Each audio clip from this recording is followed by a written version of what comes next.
Hi everyone, thank you for joining. Welcome to the Grow Your Business Through International Sales webinar. So to start with, oops, let me just do this. So yeah, I work for Knewable, who I'm sure you're all aware of, is the company who is contracted to give this advice. So before we started, I just wanted to give you a bit of a background check on me and who I am and kind of what my experience is in. So my background commercially has been working for various fashion and beauty and consumer goods brands. So mainly in wholesale and international development. So typically, I've worked on territories, the EU, the Middle East, the US, and literally selling a brand, be it kind of fashion or beauty, with wholesale partners. So including kind of big kind of key accounts, department stores, online pure play and small independent stores, and then looking at kind of franchise agreements and commercial strategy as well.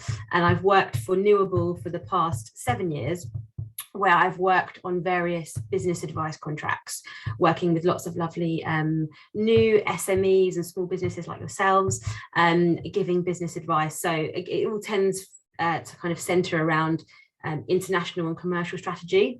And the program that I'm working on at the moment is called Global London, which is all about helping London-based brands develop their international sales, which I'll give you my details for at the end of this presentation.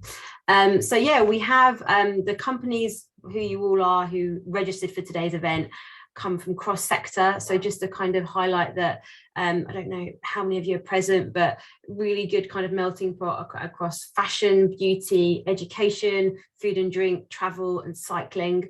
So yeah, a lovely mix. And just to kind of highlight that, I guess the focus on today's presentation will be about how to build your brand and how to export it.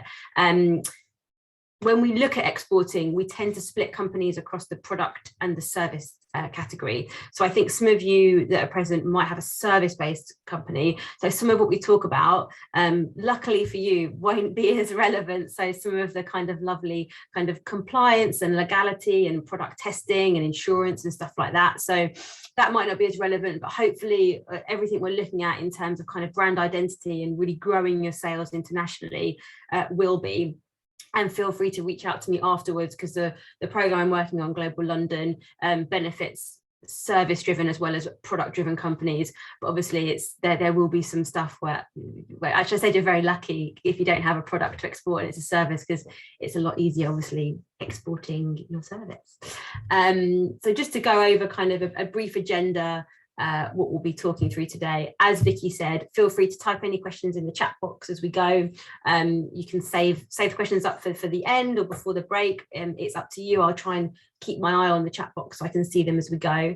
So to start with, we're going to be looking at the preparation that you need to do before you think about exporting. So a lot of that is on your brand identity, your USP, pricing, compliance, IP, trademarks, and kind of what's relevant in that country kind of culturally going on. Then we'll take about a 10-minute break. Everyone get a coffee and have a bit of a comfort break. And then we'll be looking at kind of the research you need to do to look at targeting various markets. So market research, kind of like looking at your current business, competitor analysis, a big one, and kind of like targeting various partners.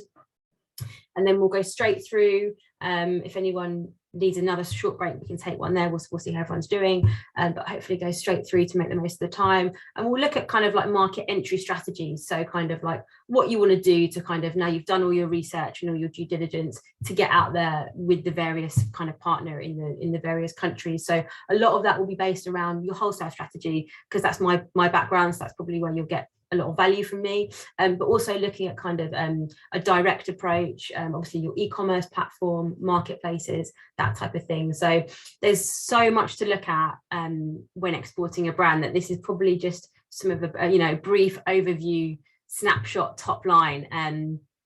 If any of you want to reach out afterwards, and we can have kind of one-to-one sessions going more granular on what you're doing, but kind of hopefully this will be kind of a good snapshot just to get you thinking about what your current business is, what your objectives are, and what you want from your business internationally. And so firstly, kind of why export? So This is always quite an interesting question. This is quite a good snippet from a Guardian article a few weeks ago. So the benefits of selling internationally are that goods exporting businesses are on average 21% more productive, and product and service innovation is often quicker and more advanced with international perspectives, providing valuable insight. So I think, you know, a lot of businesses now, like you guys will be finding, is you're born global. If you have a website that you start off with, you probably reactively get export sales without even trying. They just come to you. And it's, you know, the world is a lot smaller since globalization. So whereas kind of maybe 20, 30 years ago, it was very UK specific, you probably just are naturally exporting without even trying. And this is quite interesting, just looking like a really broad overview of where we export to from the UK. So it's still the biggest single market is still the US. And we have still got, this is post-Brexit, so we've still got, you know, Germany, Switzerland, Netherlands in there. And then obviously the majority is made up by so many other small countries, which often is Asia and the Middle East. But it's, you know, it's obviously huge potential for you and your brand. And then moving on. So I think the first question that everything should come back to before you export and before you even sell nationally is, who are you? Like, what are you doing? What is your brand identity? Who is your customer? I think a lot of companies get very kind of caught up with what you're doing and being in your own head and your own world and overcomplicate it. When someone goes on your website, they should be able to see what you're doing. It should be explicit and it should be clear, and you should be able to describe your purpose and your vision in 3 sentences. You know, the about me section of your website, have a picture of you, like the story of you, the story of the founder. People want storytelling. It's, you know, it's about building up the economics of desire. You've got something that you want other people to have.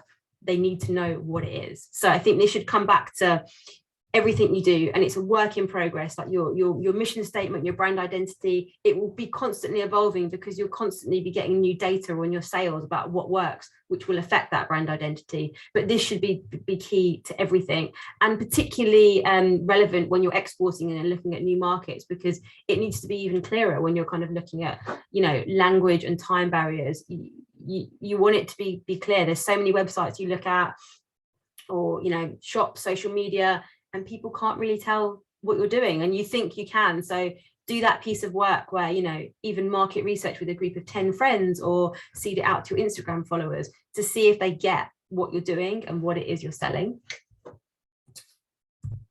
So, whoops. So what I wanted to do was look at some kind of brand identity case studies. So I'm just going to get up some of these. Bear with me. It should be loaded.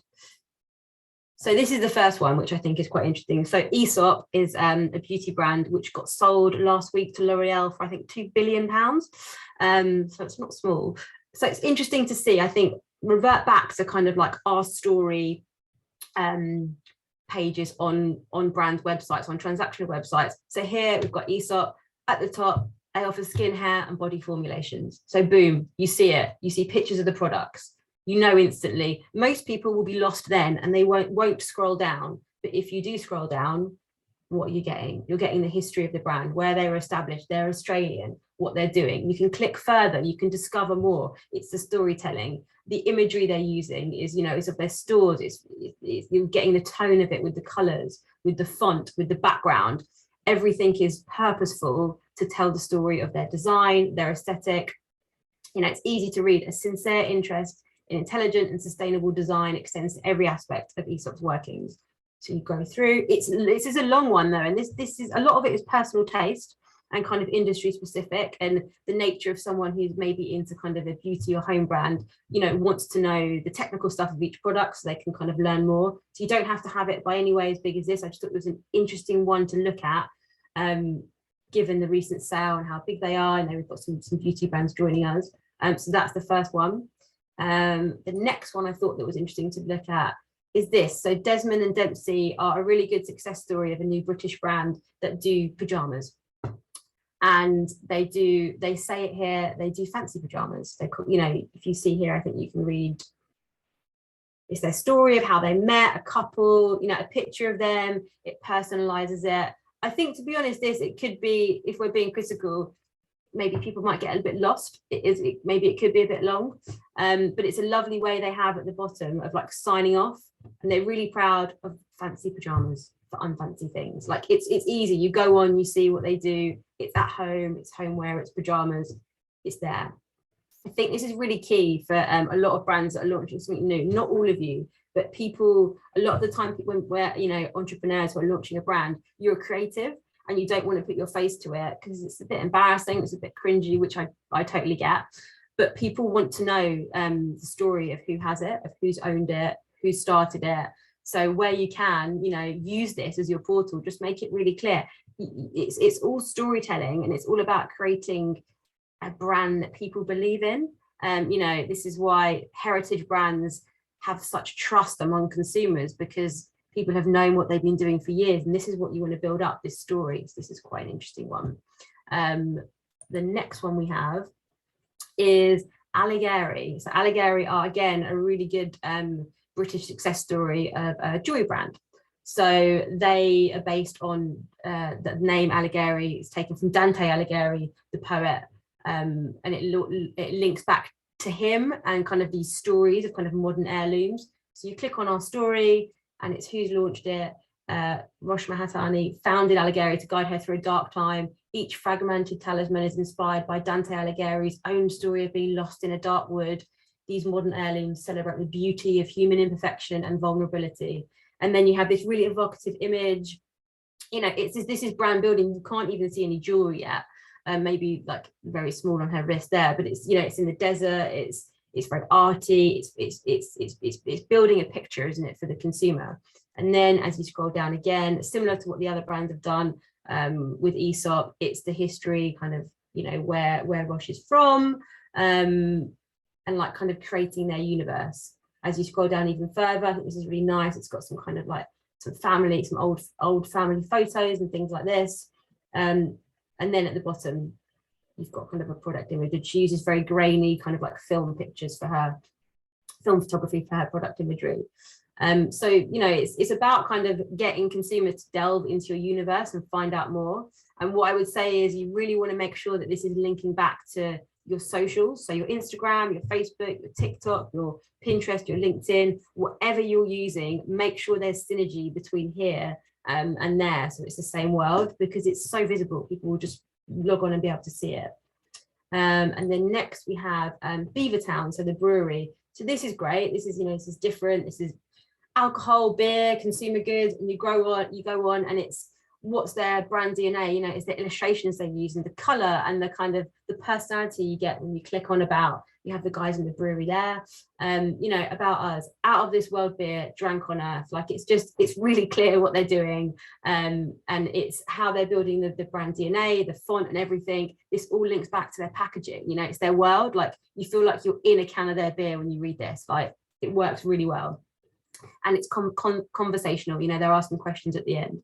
You know, it's colloquial. So speaking of neck oil, do you want to buy some neck oil? Like, you know, it's being direct. Like there's various ways you can build this brand identity and brand image up. Totally depends what your product is and what you're selling and the tone of it. So I think these are really good, you know, it's good to start thinking about and what you want to do. So the next one, so this is Vivo Barefoot, which again is a really cool outdoor shoe brand, that kind of trainers that focus on like the ergonomic design of your foot and your body. And this is good because they've got really good kind of tagline, a bit of a mission statement, be an outsider, reconnect with nature.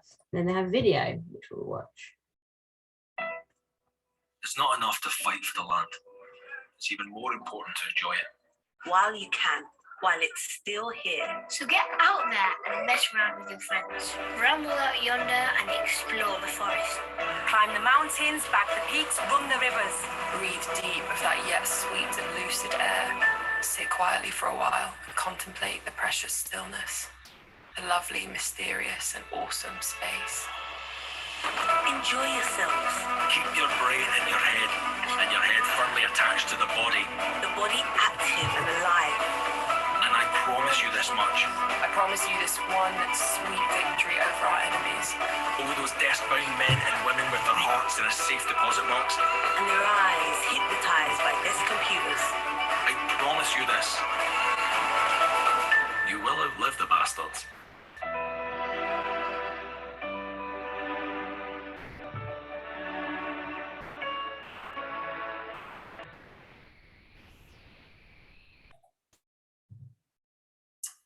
So there you go. You have a video which is obviously really evocative, really good at connecting with the customer and the consumer. Obviously, there is a high cost to making this, and you might not be able to. But it's something to think about, like how you can really kind of get your brand to come alive and kind of represent your mission statement and what you want to do as a brand. So let me go back to, here we go. There's another long one actually, which I'm going to show you, which is a company called Nadam, who are ethical cashmere. So I won't play all of this because I don't think we're going to have time. But let's see, there might be an advert to start with. We hear a lot of talk about sustainability these days. But at Nadam, we're not just talk, we're actually doing it. You don't know, Nadam is a premier cashmere company started by two guys who took a rather unexpected trip into the Gobi Desert, bet their lives on a game of ankle bone, formed incredible friendships with the locals, and decided they wanted to give back. They realized that by going into the cashmere business, they could eliminate unnecessary middlemen, sell luxury products for less, pay their nomadic friends more, and use a portion of the profits to make the whole industry more sustainable. Seriously, we're not using this baby goat to pull the wool over your eyes. The improved sustainability is for real. How do we know? Because we went back and checked, and it was hard to know who to hug first. Maybe later. Anyhow, we needed to see if all this sustainability stuff was actually working, or if it was all just a load of goat shit. We can bleep that out later. Don't believe me? Well, what the f do you know, you fucking jack? Sorry, just proving a point. The first issue we tackled was desertification. Contrary to what you might think, desertification isn't that pop-up cupcake shop down the block that people are losing their minds over. Rather, it's when once lush grassland is literally turned into a desert because of climate change and overgrazing. Now, getting goats to stop eating grass is no small task. They're insatiable. They're relentless. They're animals. Oh, wait, they're animals. So a fence would work, right? Right. Through our partnership with the Gobi Revival Fund, fenced-in areas have become a protected source of food when supplies are low, feeding over 1,000 goats to date. I mean, this is like crazy. This is like actually nuts. You could literally go 500 miles in either direction and you won't see grasslands like this. Take that, cupcakes. Next, we improved animal welfare by setting up veterinary care programs like inoculations. Because we like our goats to be as happy and as comfortable as you are when you're wearing one of our sweaters. Our goats are combed rather than sheared. It's a lot less stressful. And if you don't believe me, maybe you should have your f***ing head sheared the next time you go to the salon. Finally, we built a park. We called it Nadam Park because it's all about us. Kidding! Nadam is named after a one-of-a-kind festival that celebrates the enduring nomadic culture of Mongolia. And Nadam Park has become a place for people to gather, to play, and for other forms of commerce to thrive. And when the community is less reliant on the cashmere industry overall, it's better for everyone. It was nice to come back and see how things have changed. Our goal has always been to increase the accessibility of cashmere by improving sustainability throughout the whole industry. We're all in this together, and when herders win, you win too. Now, who's ready for that hug? Come on, it's a feel-good story, people. Look at this cute little oh. Okay, so there we have Nadam, which was not as long as I thought. I think there's one video they've got which is 10 minutes long, but I think that's really interesting because that's a piece of collateral they can use globally. They're a US brand and they're doing something really international because they're discovering this new way to sell cashmere ethically, and it's quite complicated what they're doing. They're trying to, they have to explain the sustainability, how they're going in and dealing with desertification and all this. And I think those kind of tools are really good for explaining what you're doing, but it's also educating the consumer. So, I'm not saying you have to go and create videos, but what collateral have you got in your toolkit which you can send on to different partners internationally? It can be business to business for wholesale, it could be franchise partners, and it's the end consumer as well. You want to have these really robust tools which say exactly who you are, and why what you're doing is different, and why people need you. And so moving on to looking at your market research. So I think a lot of you will already have international partners, so you've got stuff to kind of build on. But I think even if you want to go kind of back to basics and look at who is your brand, where does it sit in the marketplace, and you want to do this for each specific country because it's different in each country. There is a bit more of kind of like homogenization because of globalization. So, you have a lot of global brands, but what's interesting is to do firstly this kind of perceptual mapping. So there's one here which is just of some beauty brands, which a beauty brand has done. So they're looking at it on a couple of axes. So, looking at kind of exclusivity from mass market to kind of super exclusive, and from super affordable to kind of more of an expensive prestige price. Lay them out and I do this. So if you're looking at the US, do it for the US. If you're looking at China or Japan, do it for there, because the brands will be different as well. There'll be different home markets. This one was done for the UK, and just see where you sit. Like, seeing it like this is really interesting because it's visual, and in line with this, analyze your existing business. Like, look at the data you've got on your website through your wholesale partners. Like, what only when you look at that exact data do you know. I know it sounds really basic, but actually, like 22% of our sales come from Switzerland, or they come from the US, and we're not even trying. You sometimes don't really realize these things until you look at the data. If you have any wholesale partners that have a global presence because they're a global multi-brand, look at their sell-through reports as well, and where they're selling to, if they're sending it to Germany or if they're sending it to the US, and then look in line with this kind of perceptual mapping, like the local competition, like who are the local brands in the area, and how much have they saturated the market, and what is the size of the market. Like, you really want to look at, I think when you're starting out, you look at your kind of aspirational partners. So if you're a fashion brand, for example, if you're a man's fashion brand, you might want to look at Paul Smith or people like that. But really, you want to start and look at brands that are a lot similar in size. So who's launched in the last 5 years, who was completely unknown, and how have they built it? Like, more of the niche ones, and where are they sitting in the marketplace? Where are they sold? Which stores are they sold in? Which partners do they have? If it's franchise partners or people like that, like, where are they?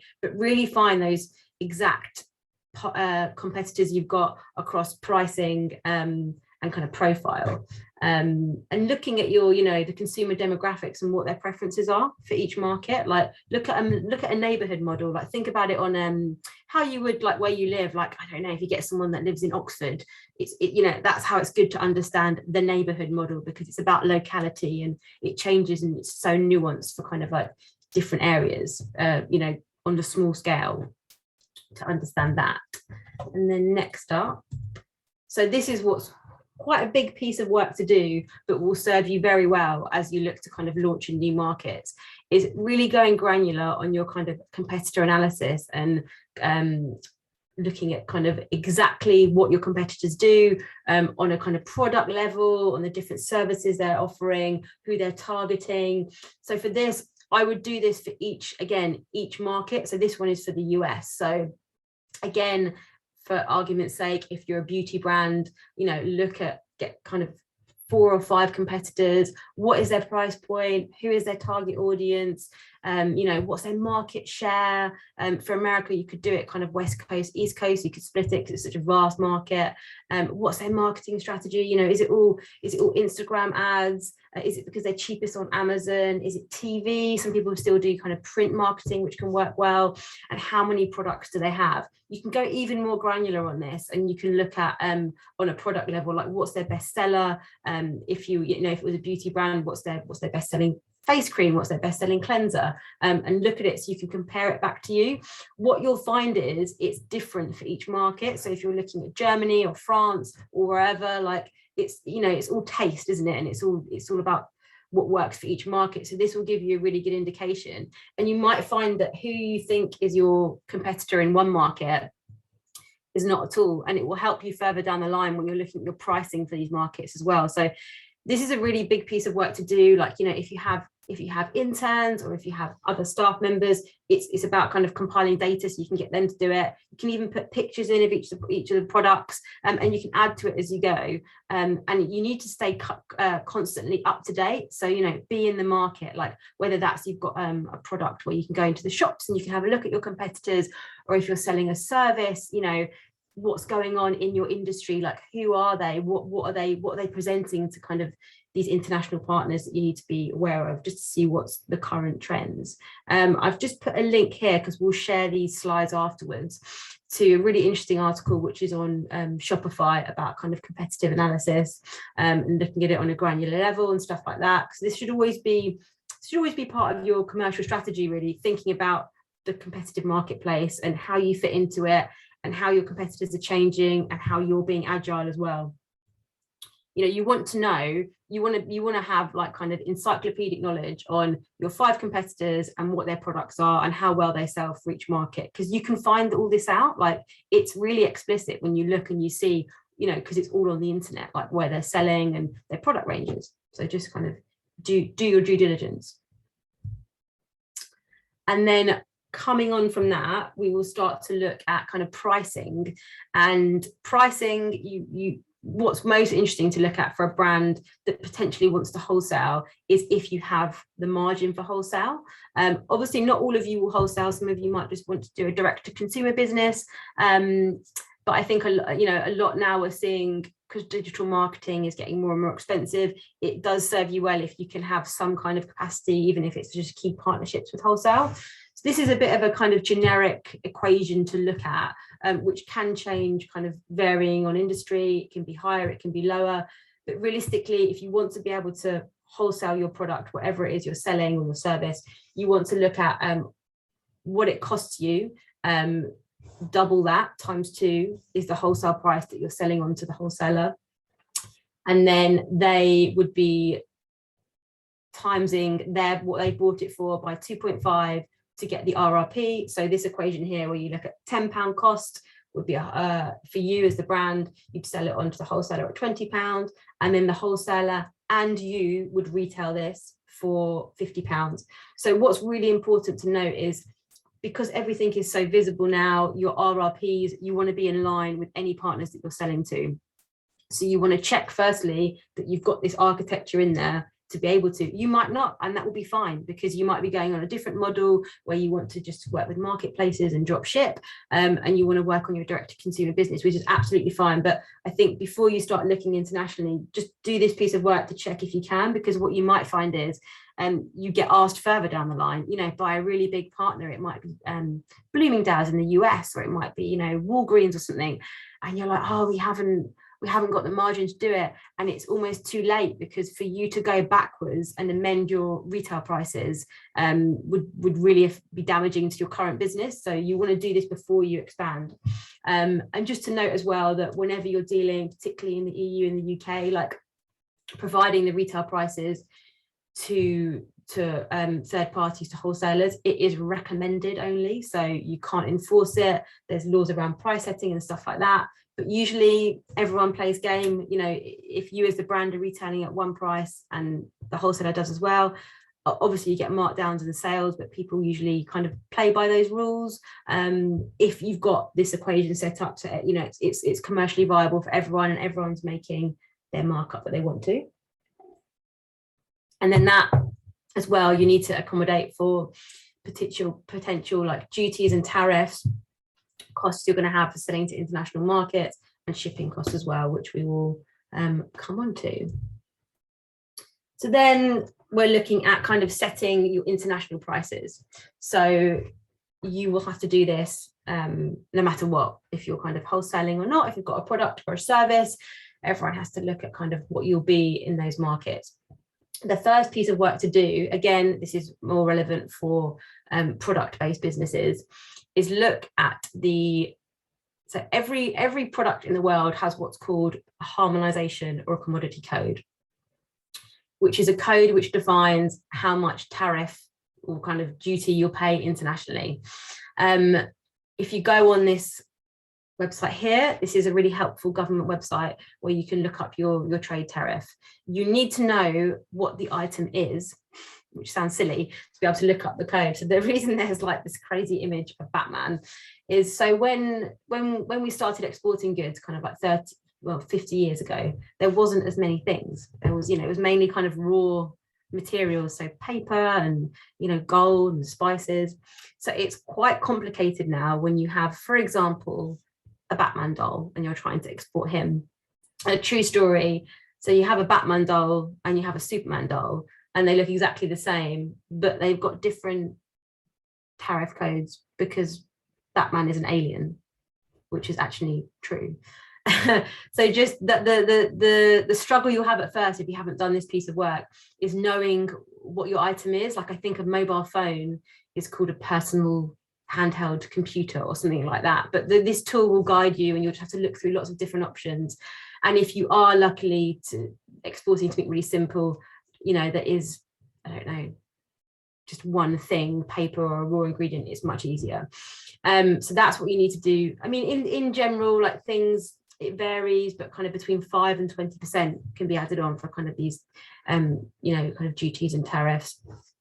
But you need to look at this to see if you can accommodate this into your pricing. If you want, for example, selling in US dollars, you want to have all of these kind of tariffs and duties included in the price. So when you're kind of set up and you've got your US website going, the US customer is buying everything, and it is what's known as a landed price, or DDP, which is delivery duty paid. The other option you can do is DAP, which is delivery to destination. And that means that the person who's buying is responsible for paying all the import duty, all the taxes, and all the security clearance. But as you can imagine, most people, when they go onto a website, they don't want to do that because it's a hassle. Some people will, like if you have collectors of really rare goods, etc., they don't mind. Often it's a gamble. I'm sure you've bought things from the US, and sometimes it doesn't get stopped at customs, sometimes it does. It's very uncertain. So I would say, if you're really looking to kind of launch in a market properly, the EU is now the same as the US, obviously, since Brexit. So look into this and do all the due diligence and the research for your duties and your VAT, so you can accommodate this in your pricing, and speak to your forwarder, who'll be able to help you doing it. But yeah, I would recommend always trying to kind of have the price option there, and kind of the background checks you've accommodated for DDP, because that's what a healthy export business does. You will find that if you're working with kind of big franchise partners or distributors, particularly in Asia, part of the beauty of working with them is they will just pick up the goods and they will sort it out. So that is different. But for kind of consumer facing, selling from your website and stuff like that, put yourself in their position. Now, we're kind of over a lot of the kind of Brexit issues. We know what to do. If you go onto like your favorite French websites, there'll be that lovely box at the top, like Brexit fees, we've got you sorted. So you have peace of mind, you have trust in the brand, you can click and you can buy. We'll come on to more of that shortly. But firstly, I just wanted to talk about, while you're looking at entering a market, is the cultural sensitivity. So you really need to kind of be wary of kind of like language and cultural nuances, like local preferences and tastes. I've got a picture here of a Givenchy dog jumper, because a story, so when I was working in menswear, one of the stores in Dubai, I think it was Harvey Nichols, which is a franchise store, the buyer, one of the buyers, I think it was this top, it was something else, it might be something else with a dog on it, but bought lots and lots of it because it was, the bestseller from like a kind of main runway brand.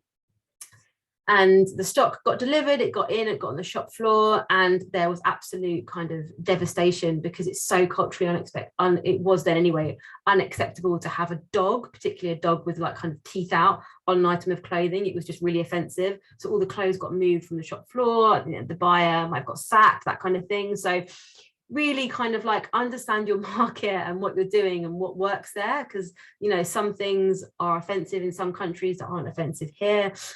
As well, look at kind of calendar events. This is really interesting. I think this was from Vogue Business. So Ramadan now is becoming such a key sales time for luxury brands, and a lot of them are kind of really shifting their business around when Ramadan happens, being really respectful about the relationship for it with the holy month, but planning activations around that, because shopping, you know, it has peaks during the Ramadan season. So what's going on in the country that you're targeting that's different, you can kind of plan your calendar around. So yeah, just to touch briefly on more due diligence you need to do is for your IP and your trademarks and your copyrights. So this is what you want to do before you even, you know, really ideally start selling in this country. Check and acquire any relevant trademarks, copyrights, brand logos that you need. So usually one of the licenses you get to start with is Europe and US, which is quite acceptable. Looking to buy it for China is more expensive because you have to have a lawyer that is basically set up and working in China. What's really common, particularly with kind of fashion, beauty and consumer brands, is that your brand can get spotted by, you get an email from someone in China, it looks like a scam, it kind of is, but it's also real. Often these brand squatters, your brand might be mentioned on like a website. British Fashion Council is what is a common one when they have kind of like new gen brands. People will go on China IP squatters, squat the brand and try and hold the brand to ransom. So look into, if China is, you know, a really big market for you, like try and acquire that at first. It is an investment, but it will be worth it in the long run. And also don't really panic if you get one of these China squatting emails. There are ways around it, like you can think kind of and be agile and be like, okay, well for China, I'm going to be my brand .London or something like that, change it slightly. It's not ideal, but you can, you know, we always get brands contacting us and it's really scary. It feels like the end of the world, but it can be overcome. Also look at kind of like your product and uniqueness, if you have any patents you can do. Also a really simple one, just like Google check, like your brand, what comes up. You know, when you're launching a brand, look at the kind of the SEO and the Google Analytics, like check that you're in the top natural organic returns on that. There's a really good further source of information here, which is the British Library and the IP Centre. They often have free business support programs. It's all centered around kind of IP and what you can do. Yeah, and feel free to ask me any questions on this. Often you can do something called an IP audit with a kind of specialized law firm where they can look into your brand and do a piece of work. It is expensive, but they can kind of recommend, okay, you need to do this, this and this, you need to register here. And it's all about kind of future-proofing your brand development.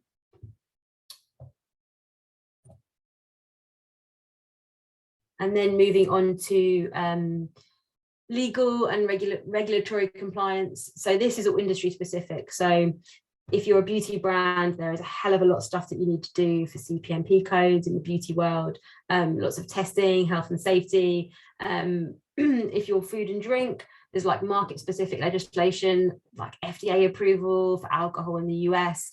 There's a lot of paperwork. There's a lot of insurance. There's a lot of kind of reading of documents. There's a lot of testing. Also understand like what you'll have to do in terms of kind of labeling and translation. France are quite big on having everything kind of translated into French, and they have a lot of new, if you're a consumer product, so if you are beauty, if you are food and drink, like the recycling requirements, there's a new thing they've got coming in, so everything has to have that now. So you know, it's about staying up to date with your industry, what you need to do, kind of like understanding the testing, the labeling, the standards that you need to adhere to, and also kind of ethical and sustainable business practices for each market. Like some people Don't, as a beauty brand, some people don't want to work with mainland China because they don't want to test on animals. They might go the cross-border commerce instead.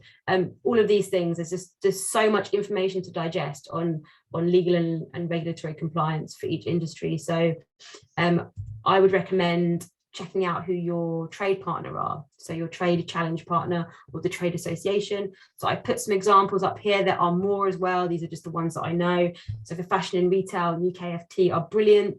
They kind of link up all the fashion brands, but also all the British makers, so the factories and ateliers, and they have really good links to kind of labels that you use, kind of like for wash instructions and things like that.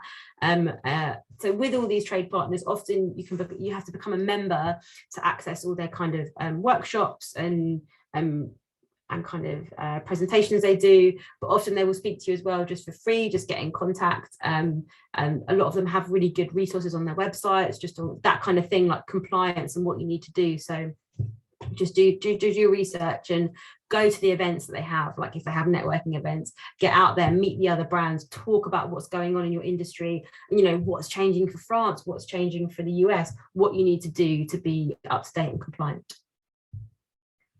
Well, I think I've gone over a little bit, so if everyone wants to take a little break, if we aim to be back here, what time is it?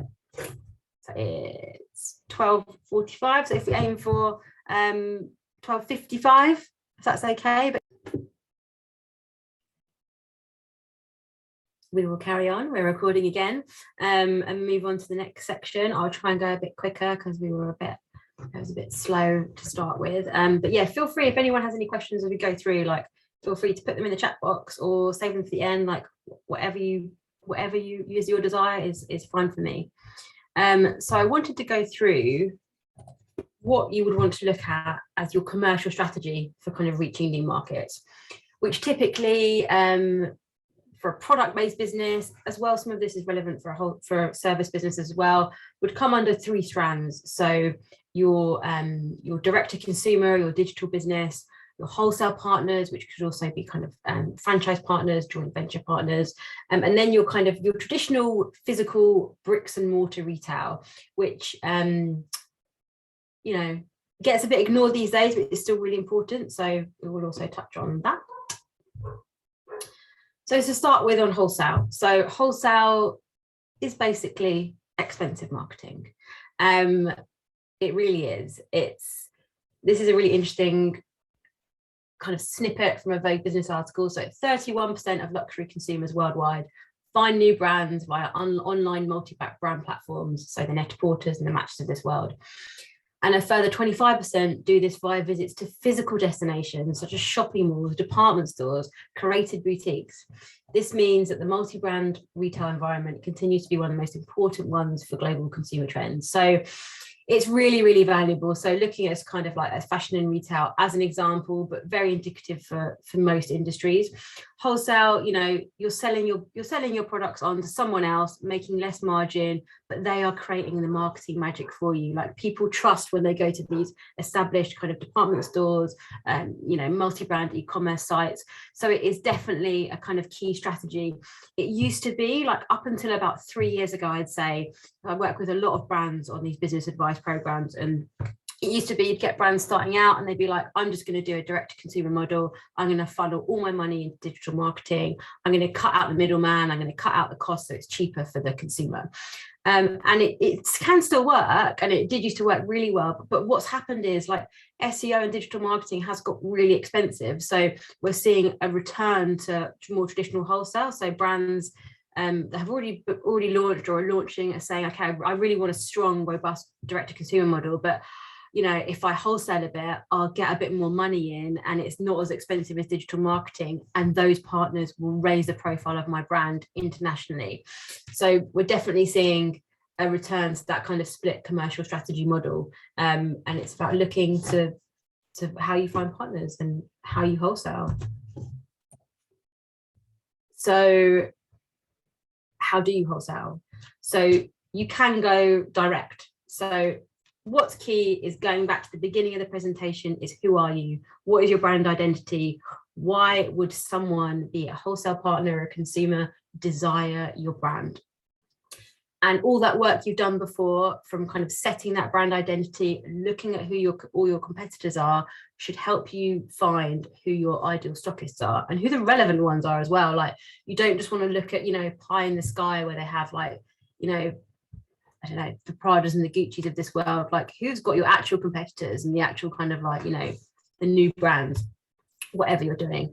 A good way to find these stockists then, or the ideal stockists, you'll know some of them because they'll be the big ones that you want to work with, the John Lewis's, the Selfridges, the Superdrugs, the Boots. But these other kind of small ones, a good way to, if you really don't know, is to find your competitors. And a lot of the time on their website, people put their stockists on there, their wholesale stockists, because they're proud of them and because it's nice for the wholesaler to be mentioned. Look at this and, like, kind of harvest this. These are really valuable contact lists. So use these, look at them, you know, look up all the stores. Are they right? Kind of be thinking in your head, like, do they represent your brand? And then you can, we'll get onto the collateral that you need to approach them, but you can direct approach them. You know, it's, everything is visible now. So, you know, go on Instagram, and often the stockists in the stores will be on Instagram, but the buyers will also be on Instagram, creating this kind of like influencer profile. You know, find them on LinkedIn, like, do a bit of semi-stalking to find who the stores are, or the stockists, whatever partners they are, who is the decision maker that you need to speak to, be it the owner or the buyer, and how do you reach them. So it's all research to kind of finding the route to them. You can, if you've got the capacity for it within your team, it's definitely worth having a dedicated member of staff if one of your key channels is wholesale, because it takes up a lot of time. A lot of companies seem to make the mistake of thinking, oh, I'll just have someone who does order fulfillment, they can do wholesale as well, which is fine in the early days, but that person is going to drown and just kind of like not be able to focus on one thing properly. Another thing you can do is doing it direct is, you know, plan in-person visits. You can start with the UK if there's potential stockists, shops, that kind of thing that you want to work with. Research them, plan ahead. Can I come in to meet the person who deals with the buying, etc., etc., and go and see them. Like, there's so much to be said for kind of in-person trips. And as the business develops, you can do this internationally. Like, you know, you can be savvy to keep costs low. Like, maybe Holland, the Netherlands is a key market, and there's, you know, there's like 10 partners that you want to work with out there. You know, spend some time emailing, phoning them, sending them some emails about your product range and what you do, and then set up a trip. You know, you can fly it's relatively cheap to fly to the Netherlands. The trains are really well connected over there. You don't even need to drive. Just plan it. It's all the planning and the research, and kind of looking at kind of what you're going to get for what you invest. So the time in planning this Dutch trip, you know, it might take 2 or 3 weeks. The cost, you're going to go for 2 days, you're going to have your flight. In total, it's going to cost you, I don't know, £400 or £500. But okay, out of that, I'm speaking to all these potential partners that are warmed up, and, you know, realistically forecast 3 of them are going to come through, and I'm going to make £8,000. Like, look at it that way, like what you put in versus what you get out, and really target like the strategic partners for your brand. Like, don't be swayed by the people that come to you who aren't, if it, like, go with your gut. Like, if they don't feel right and they weren't on like your hit list, like, you know, take a step back, and what's better for the long-term development of your business, getting the money in from this partner, but then you won't be able to work with X, Y, and Z. Like weigh it out that way and try and be strategic. And then as well, you can look at doing trade shows and showrooms, which still really, really valid for kind of all industries. But, you know, there are costs associated with these. So going to show an international trade show, be it kind of, you know, within fashion or beauty or food and drink, there is high exhibition costs related to it. So it will cost you anywhere from just a stand cost between £2,000 upwards to kind of, it could be, you know, how long is a piece of string, like kind of 5, 10, 15, £20,000. Often for new companies, you can get something for around 2 to 5, but it's an investment. You have to travel there, you have to get there. I would recommend, as a new company, to kind of like being savvy with costs. Don't do this as the very first step. You know, go direct, speak to some partners directly, and also the showrooms and the trade shows that you're thinking about. I wouldn't do it until you've gone and walked the space and walked the exhibition arena. You know, check what it's like first. Like, oh, I want to be in this area, and oh, those brands over there, they're like they're the new cool ones that I want to be amongst. Like, just walk it, speak to the people that are exhibiting as well. Like, your contemporaries and your kind of adjacencies will have the most valuable insight. So where you can, do your research, particularly if you're looking at doing, there's a lot of trade show activity that happens in Paris, which is a good hub for a lot of industries. Plan it ahead. If the next, if you're, for example, you're within home and interiors, and Maison et Objet is the show you want to do, that happens in September, book a cheap Eurostar now to keep costs down, go for the day. You've got that booked, you're going to go, you're going to have a good look round, you're going to walk about 20 miles, and you're going to meet like 100 brands, and you're going to see what it's like and if it's right for you, and like see if you can feel it. Like, it's your brand, it's your baby, like only you will really know if it's right or not. So people will tell you what these showrooms and trade shows are like, but I think seeing it in person is so valuable. And then moving on, so then you could also, for a wholesale strategy, look at working with agents and distributors. So firstly, for this, they will take a discount. So the difference between an agent and a distributor is an agent will work on an order basis. So you will typically send them a sample set, and they will get orders for you. They'll send each order to you for you to fulfill from your fulfillment center. And agents take roughly between kind of 12 and 15 to 20%. There's a lot of kind of ongoing back and forth with them. You have a lot more visibility on your business. And then distributors traditionally take a bigger chunk. They take kind of from around 20% upwards, and they will just write one order, and they will say, okay, I want to buy £100,000 worth, and then I'm going to sell it on in the marketplace, and I'm going to put it here and here. And typically the distributor, when they buy the stocks, they own it. So then it's up to them where they put it. So you have less control, but you have more money coming in. So that's the type of thing.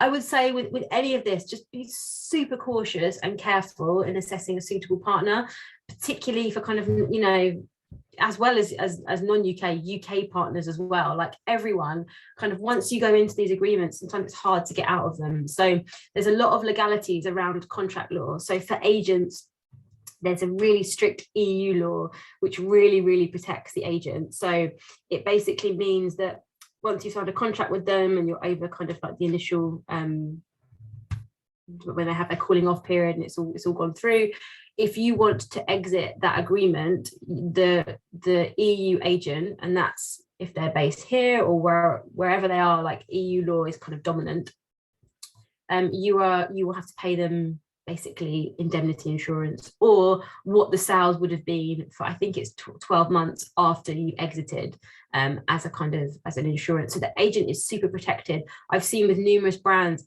it's really hard to get out of that, and you often end up owing the agent quite a lot of money, and obviously it's done on their what they've done already, so it's extra money that you don't owe them, so it can be really expensive. So really kind of get as much legal advice as you can, and just really check that the partner is right for you. So I see a lot of brands as well who get approached by agents and distributors in non-UK countries, so often in the Far East, in China, and they don't meet them. You're not on the same time zone. You might not even have a Zoom call. It might be all on kind of WeChat or that kind of thing. They send them through a contract. It all seems great. And then further down the line, it goes wrong. You can't get hold of them.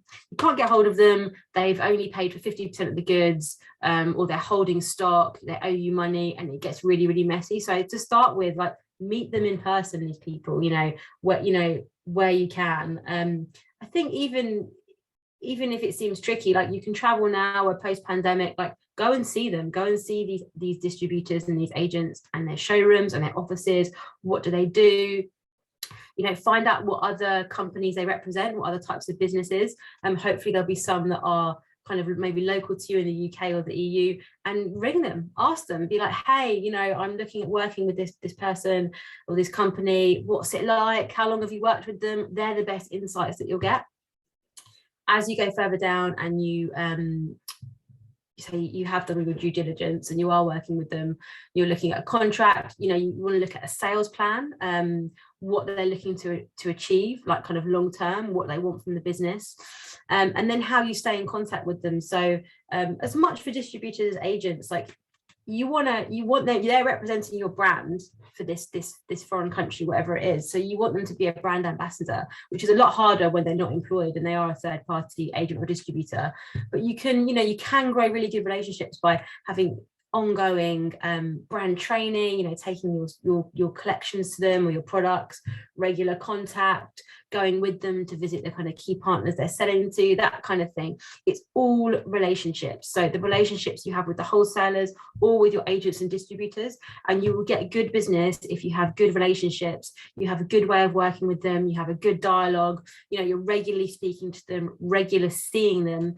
That's what will make a good agent or distributor agreement. It will be totally specific to your business and your kind of business model and what product you do. If it works better for you having a partner like an agent or a distributor, or doing it yourself directly. So there'll be lots of different factors that will come into that, and both can be really good. Like, there's no wrong or right answer. It's what works for you, but it's just all with finding these partners, like your due diligence, the research, like don't jump into bed with anyone, like do the research first to check it's right for you, because often when you go in, it's harder to get out.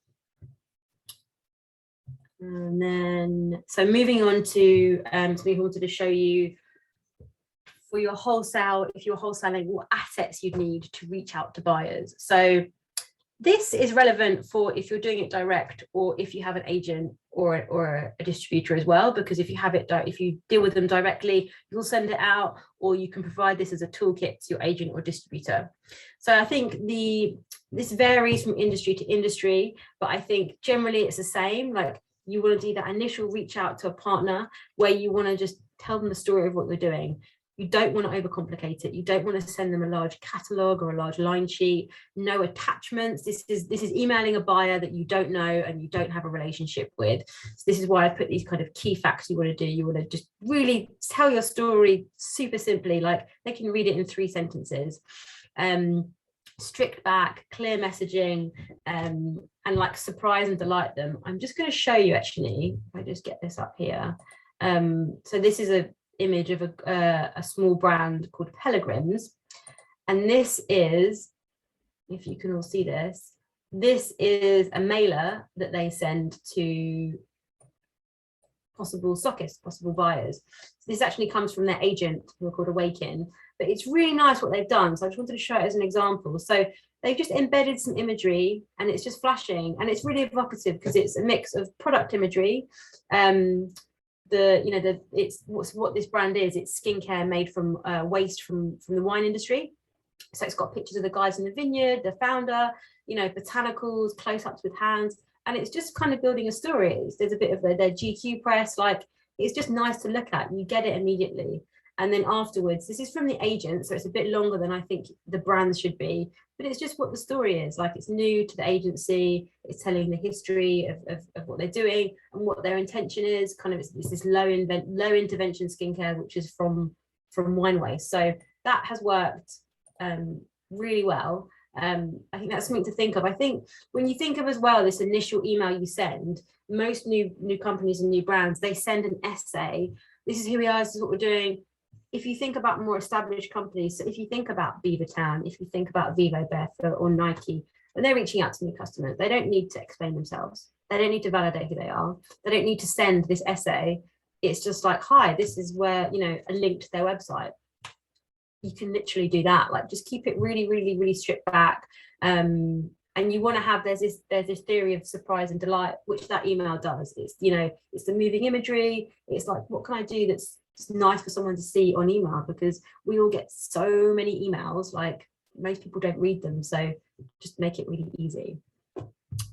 And then also looking at other assets that you will need,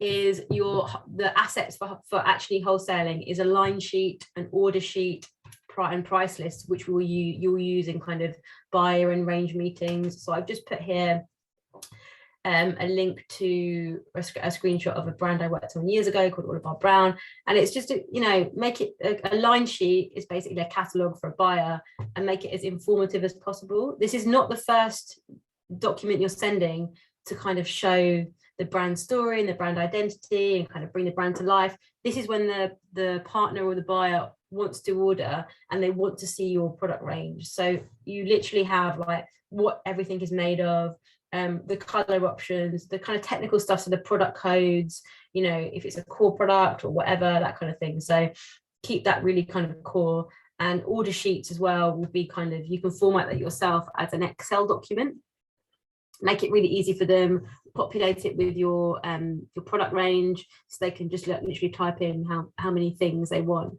And also think about price lists, which we've spoken about before, but you know, specific to each country. You want to look at that piece of work, doing your US landed dollar pricing, your EU pricing, which is, you know, inclusive of all kind of EU charges and VAT, and your GBP price list as well. You might find that particularly with the US, you can offer them a GBP ex works price list, which means they're responsible for picking the goods up for the UK and they just buy in pounds. Depending on what's stronger, you know, the pound or the dollar, it's sometimes nice to give that option to US partners.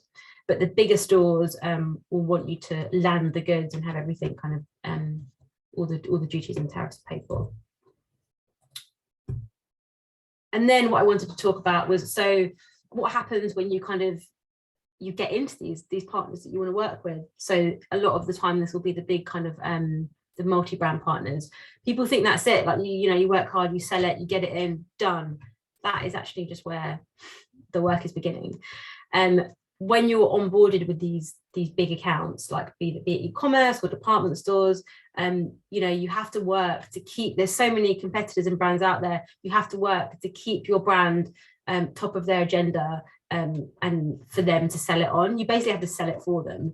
And a lot of how you can do this is by providing all your collateral about your brand story, you know, collaborating on exclusive kind of products, or you know, kind of different capsules, and really nurturing that relationship that you have with your contact, be it the buyer or the MD or whoever.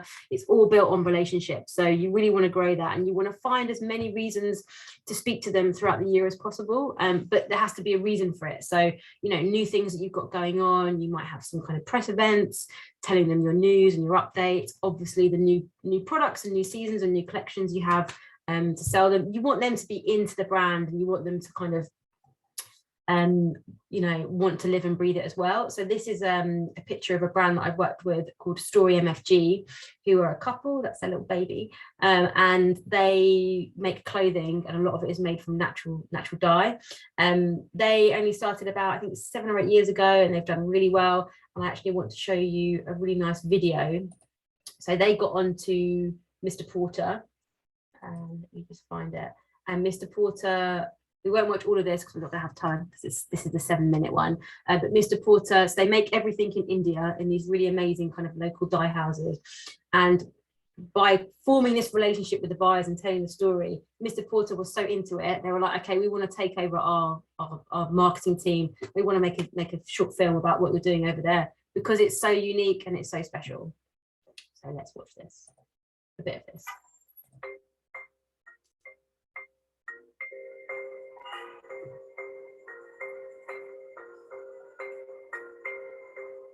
When people think about India, I reckon they're immediately transported to somewhere that's very, very, very hot, really, really, really busy, full of life, full of color. We are in Auroville, which is an experimental township in Tamil Nadu. Everyone is brought together here to live their life in a certain beautiful, quiet way. It's silent, it's close to nature, it's quiet. We are Katie and Saeed Ray, and we are co-founders of Story MFG. India is really important to us, it's super influential, and we chose to work here and continue to work here because it has a kind of magic mix that allows Story MFG to grow. It took us quite a while to come up with a name. We went back and forth over different words, but we liked the idea that we would always be telling the story of the origin of the clothes, exactly how everything was made, and be documenting the whole thing. At the beginning of Story MFG, we were given a few tips of places to check out for natural dyeing. The first one on the list was the Colours of Nature, and we've been working with them ever since. The genesis of the company has kind of been mirrored by Colours of Nature that have grown with us. There's a plethora of ways that natural dyeing happens, and they all kind of have their own intricacies and different ways about them. For indigo, the dye is taken out of the plant through a fermentation process. It's then turned into a powder, which is then put into the vats, which themselves are also a fermentation process by which we can then dye yarns and fabric. And the hot dyeing is everything else. For making yellow, the jackfruit wood comes from agriculture. It's completely waste material, which we then use to extract yellow. And then we can add the fabrics, and they have to be simmered for several hours. And then all of a sudden, the bell rings, and it's chai break time.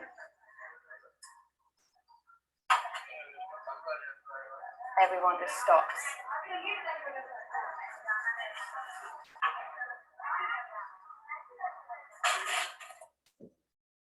So I'm going to stop it there because we're going to run out of time, but the link for that full film is in the presentation.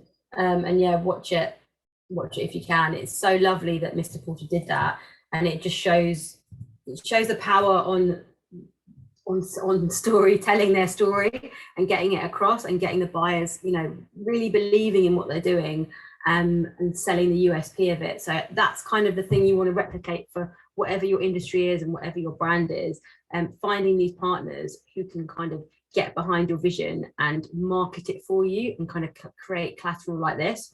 That was free to the brand. Like, often they charge for things like this, but if these big key partners have got these kind of these new products and these new brands they like, it's in their interest to kind of just to shout about them, because that's what they need. They need original content, which what this is. So I think that's super interesting for people to think about with their partners. And also then, so say you've got you might have some wholesale partners already. They might not be really big, but what you want to do is look at how you're trading with them.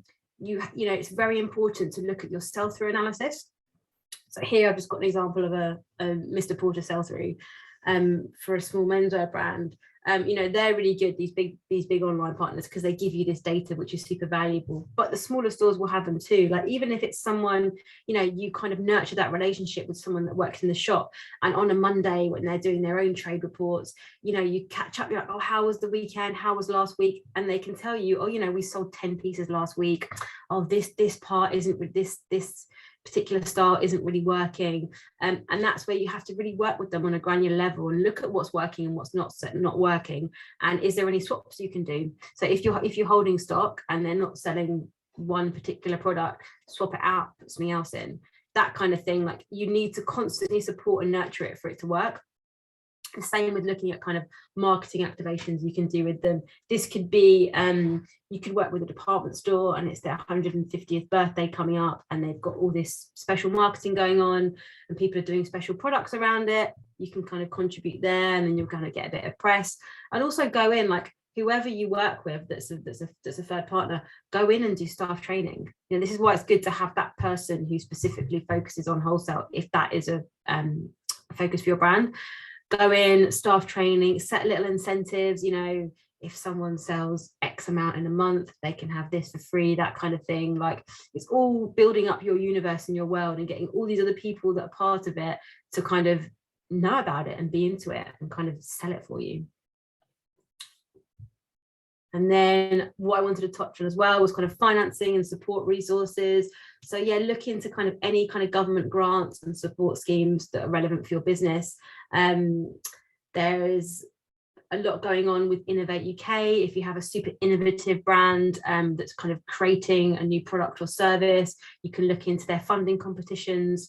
There's also export financing and insurance options. So we touched on export financing. Newable actually have a good export finance product. This basically means big banks do this as well. So if you bank with HSBC or Barclays, and you have got some contracts with international partners, you might have a distributor in the US or China, and they have placed a massive order, but you don't get the money until you ship the goods. So you have that interim where you've produced it. It might be 6 months. in effect, what you can do is draw the money down so that it's basically a loan, and they take a percentage of it, but you can get that money and it helps with your cash flow. So that's a really good option. And we touched on as well, kind of looking at your trade organizations and kind of like your professional networks. You know, they should be kind of on the pulse of what's going on within your industry about kind of what grants, what specific funding options there are. And like, you know, professional consultants who you're working with, it might be now companies are so much more agile that you want to work more with freelancers and consultants rather than employ people. So that can all be super helpful.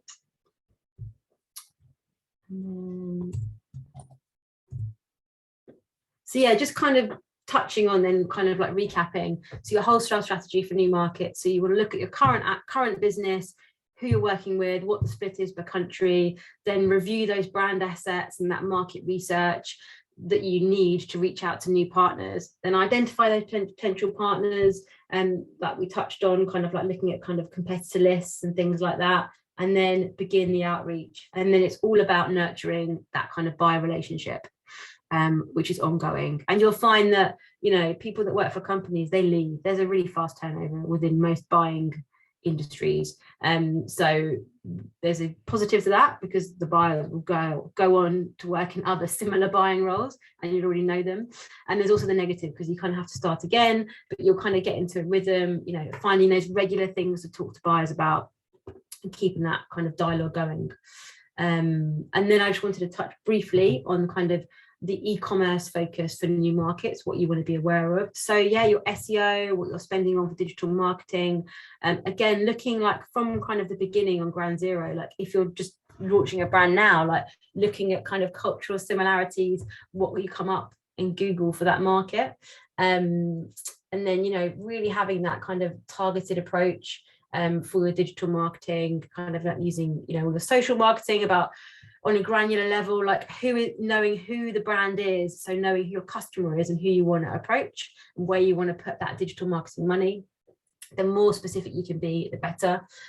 Also, you know, if you have a direct to consumer e-commerce website, your shipping terms, like having shipping sorted for international markets is key. So this is obviously particularly relevant for the EU and for the US, knowing that all those duties and those customs charges are paid, it's all sorted. And also like shipping, like if you're a premium to luxury brand and you can accommodate free shipping globally, like that's a mega advantage, even if it's over a certain amount. Like over a lot of companies do over 100 or over 200 pounds, free shipping, perfect, done. It's a real psychological effect. And then looking at the different, how your website's set up, the different payment types that you can take.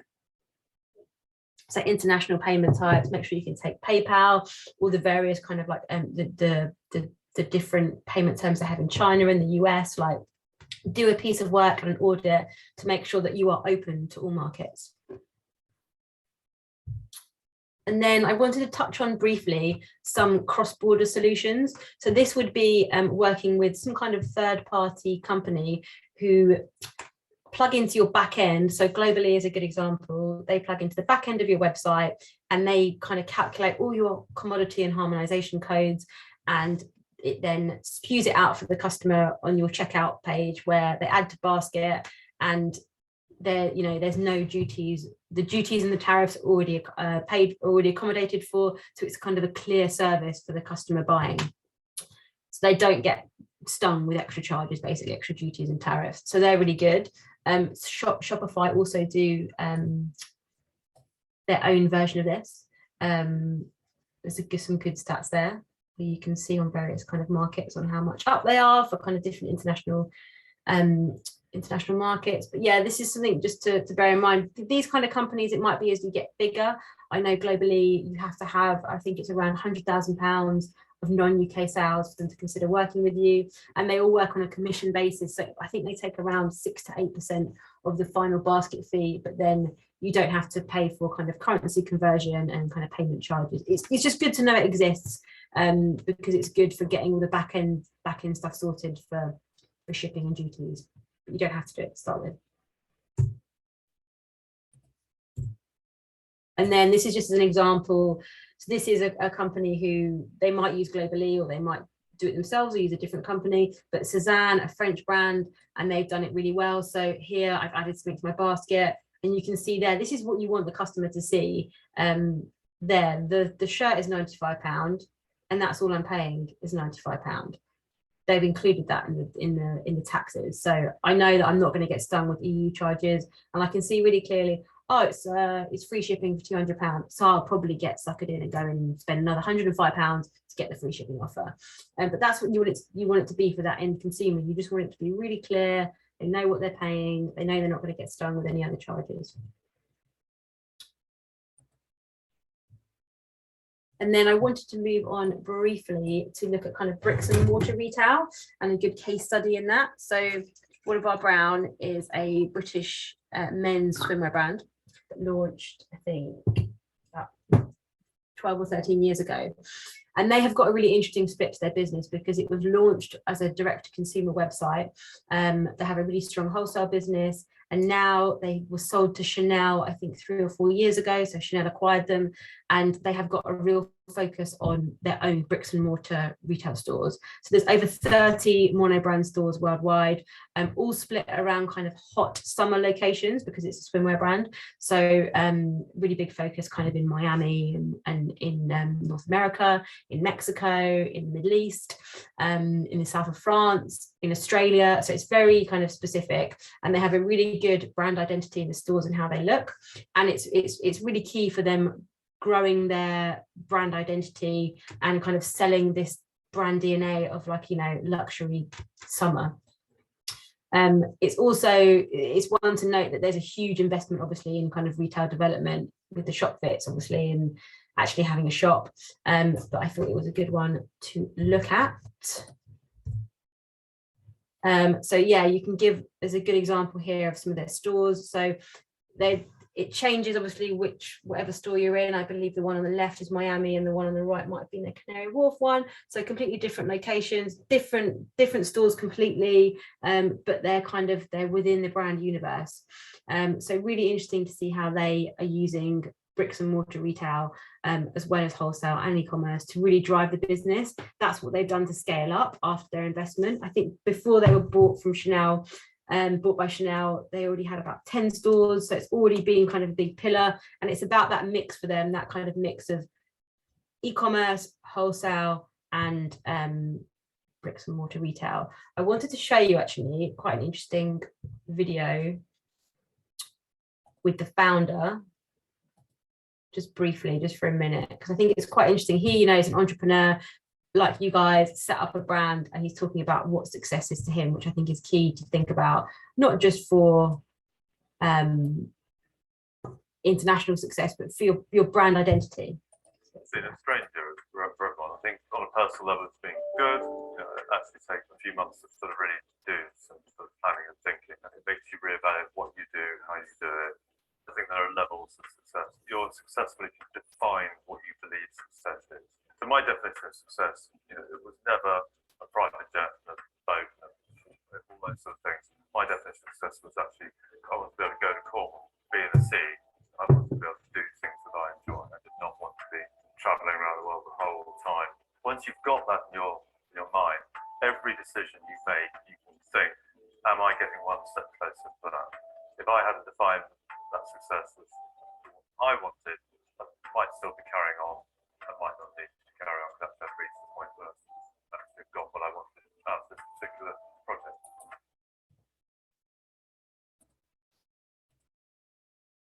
So I think that's really key to think about as entrepreneurs who have these born global businesses. Like, what is success to you? What does it mean? Like, think about what your end goal is, because that will kind of help define everything that you want to achieve internationally and within your UK business. And also looking at kind of bricks and mortar retail as a small startup brand. Like, obviously you're not going to go and look at rolling out 30 stores internationally because it costs millions of pounds, but there are cost-effective routes for new companies. So start close to home, like the neighborhood model. You know, is there, if you're retailing a product, is there some kind of collaboration you can do with a coffee shop or someone like that and kind of share the rent? Pop up seasonal opportunities. Here we've got the Lone Design Club, who, you know, you have these pop-up retail specialists who kind of take over properties up and down the UK and internationally in the EU and the US. Can you kind of, tag onto one of these, kind of collaborate? Doing things in line with the trade calendar. Is it about doing a retail pop-up in line with Design Week, where you can kind of reach both your end consumers and your possible kind of business to business partners?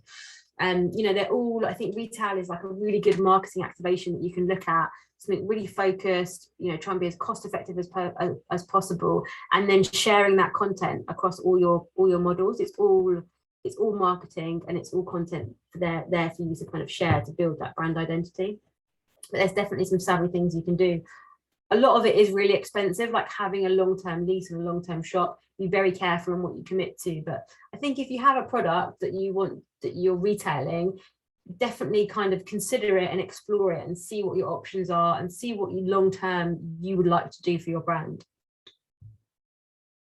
And then very quickly, because we're going to run out of time soon, is just talking about different marketplace models, because marketplaces are just so big now for every kind of industry. So just being aware of different kind of models that are out there. So firstly, kind of on a wholesale perspective, there's Faire, which is kind of really good for kind of consumer home and interiors, Anchor Store, Jaw. They're all really, really good tools. I would always be conscious of whatever marketplace you're using, they can represent your brand, but they still have a bigger business to sell and they're selling other products. So always be aware of that. Still, whoever you're dealing with, you want to own that customer relationship directly, whether it's with your website customer or your wholesale customer. So you analyze what's good for your business, what's a good tool, and where you can deal directly. There are other smaller kind of consultancy firms. Beauty Bulb is a really good one, which is kind of a similar setup as Faire. So it's kind of like a wholesale marketplace, and you just pay a one-off fee, and then you can reach lots of different kind of beauty buyers, and they do consultancy. So there's a lot of these really good industry specific kind of platforms coming out. Dropship models obviously are huge now, kind of different marketplaces to kind of sell on and work on. I put some of the kind of the fashion ones on. There are a lot of the ones that I've worked with in the past. They can be quite good. I would say with all dropship models and these type of marketplaces, see which ones you can work with, which will upload the products for you and do a lot of the kind of manual labor. That kind of process has a lot of admin. It's very time consuming. So weigh up which ones you're focused on, because you're going to reap the most rewards for, be it sales or be it profile, that kind of thing. And be wary of any add-on costs. There's a lot of kind of new marketplace models that really exploit the brand, and they, as well as taking a percentage of sales, they want X amount per month. So be wary and negotiate as well. Go back and be like, oh, thank you. This is a really great model. I'm a small brand and I can't afford the monthly retainer, but I'd like to work this way. If you don't ask, you don't get. I think as long as you're polite and you just communicate about, the teething problems you have as a small brand with kind of cost limitations. Also looking at, kind of stock clearance. So you've got the kind of the TK Maxx model and the Outnet and other kind of stock clearance, which can be really handy. So, it's knowing most product businesses will amass stock. So it's identifying how you will clear this stock. You might do it directly through your own channels, or you might want to find a partner, but really kind of do your research to find out who those partners are. And then Amazon is its own beast. If any of you have Amazon relevant brands, I would really encourage you to do Amazon specific tutorials, webinars, workshops, and have that dedicated team member. Really invest in it, because I think it's about what you put in, you get out for sure. And then, so coming to the end, just looking at our kind of key takeaways. So I think the main thing, clear brand identity and storytelling. You want to have consistent messaging on all channels, really research your market entry plan and your pricing plan, and look at the opportunities and the risks, like weigh them up. You can't be all things to all people, and you can't do everything. So just kind of have those key focuses, and have a comprehensive written down export plan. It will change, and it will be great for you to go back and revisit it every year or every 6 months to see how you've learned. And just, really be aware that it's all continuous learning, adaptation. It's always changing. International trade is always changing, whether we're leaving Europe or whether we're joining it. It's constantly changing, and that's part of the journey, really, and everyone's doing that. So just don't get stuck in your ways. And that's it. So yeah, I think Vicky will be sending through some feedback forms. My details are here.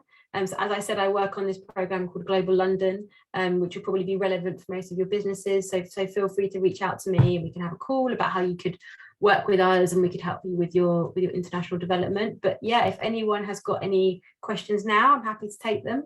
We're welcome to put them in the chat, or you can email me directly. It's what works for everyone.